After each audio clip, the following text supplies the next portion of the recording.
শুভ সকাল বন্ধুরা, আমি আবার তোমাদের সামনে ফিরে এলাম একটা অত্যন্ত ঝকঝকে সুন্দর সকাল এবং একটা অত্যন্ত উপাদেয় এবং অতি সাধারণ একটি রেসিপি নিয়ে। চলো তো বন্ধুরা দেখে নিই আজকে আমরা কি বানাতে চলেছি।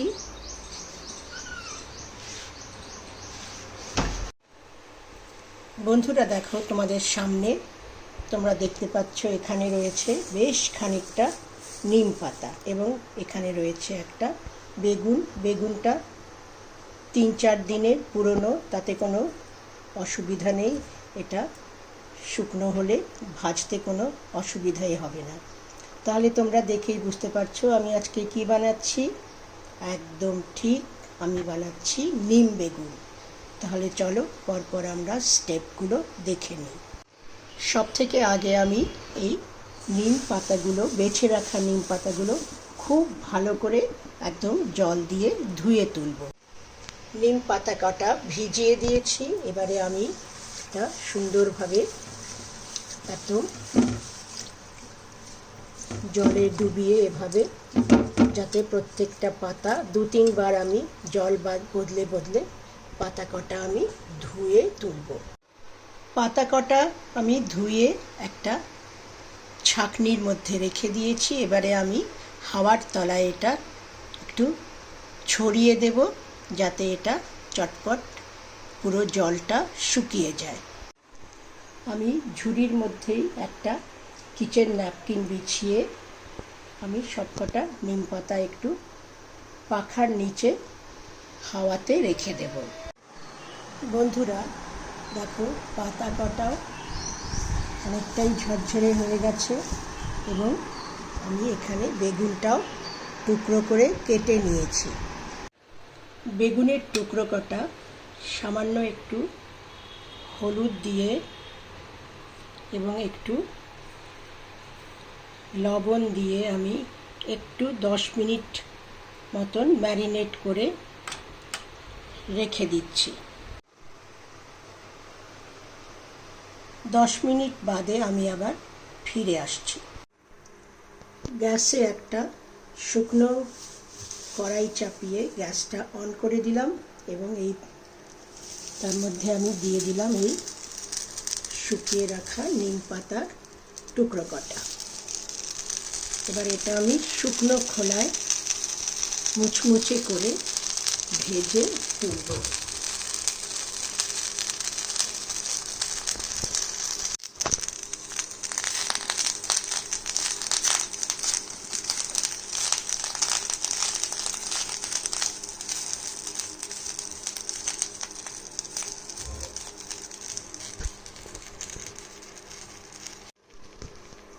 বন্ধুরা দেখো, একটা দুটো পাতা যেগুলো নিচে ছিল সেগুলো অল্প অল্প ভাজাও হয়ে গেছে। এভাবে আমি এখনো হাত দিয়ে নেড়ে দিচ্ছি, এরপরে আর হাত দেওয়া সম্ভব হবে না।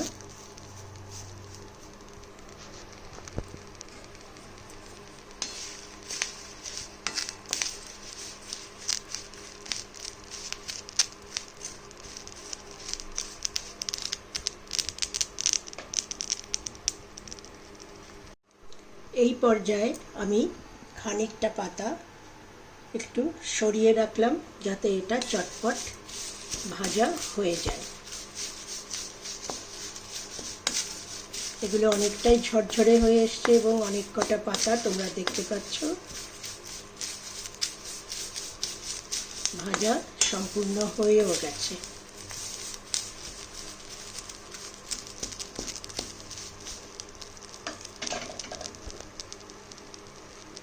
বন্ধুরা দেখো, এই পর্যায়ে আমি গ্যাসটা অফ করে দিয়েছি এবং এই কড়াইয়ের যা গরম রয়েছে তাতেই আমার এই খোলার ভাজা কটা সম্পূর্ণ হয়ে যাবে। বন্ধুরা দেখো, আমি নিম পাতা ভাজার যে কড়াইটা, গরম কড়াইটা আমি গ্যাস থেকে নামিয়ে কাউন্টারে করে দিয়েছি। আর গ্যাসে আরেকটা কড়াই 1 চামচ মতন তেল দিয়ে বসিয়ে দিয়েছি। এবারে তেলটা গরম হলে এর মধ্যে আমি এই ম্যারিনেট করে রাখা বেগুনের টুকরো কটা ছেড়ে দিয়ে সুন্দর লাল করে ভেজে তুলব। তেলটা গরম হয়ে গেছে, এবারে আমি এর মধ্যে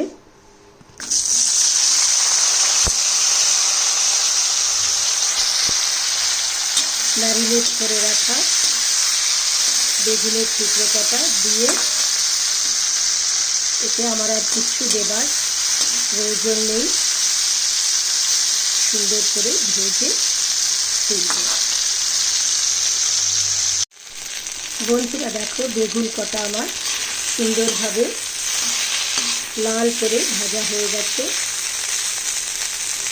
এই পর্যায়ে আমি গ্যাসটা বন্ধ করে দিলাম এবং এতে গ্যাসের কড়াইয়ের মধ্যেই থাক, গরম কড়াইয়ের মধ্যে, তাতে আরেকটু মুচমুচে হয়ে যাবে।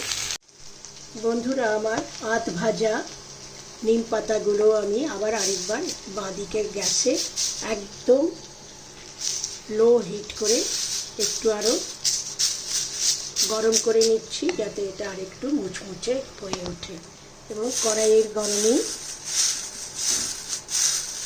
তোমরা আওয়াজ শুনলে বুঝতে পারছো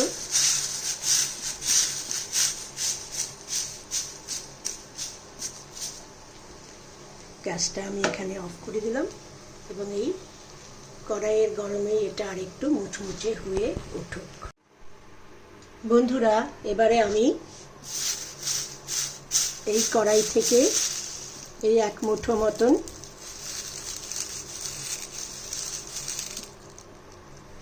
একদম মুচমুচে ভাজা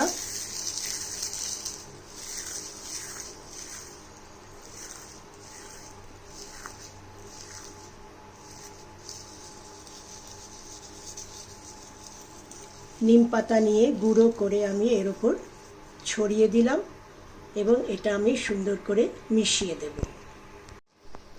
বন্ধুরা দেখো, আমি ওই নিম পাতার গুঁড়োটা ভালো করে ভাজা বেগুনের সঙ্গে একদম মিশিয়ে দিয়েছি এবং তোমরা দেখতে পাচ্ছ কি চমৎকার একটা নাড়ু নাড়ু ভাব এসে গেছে। এবার এটা দুপুরে গরম ভাতের সঙ্গে প্রথম পাতে অসাধারণ একটি মুখরোচক খাবার হতে চলেছে।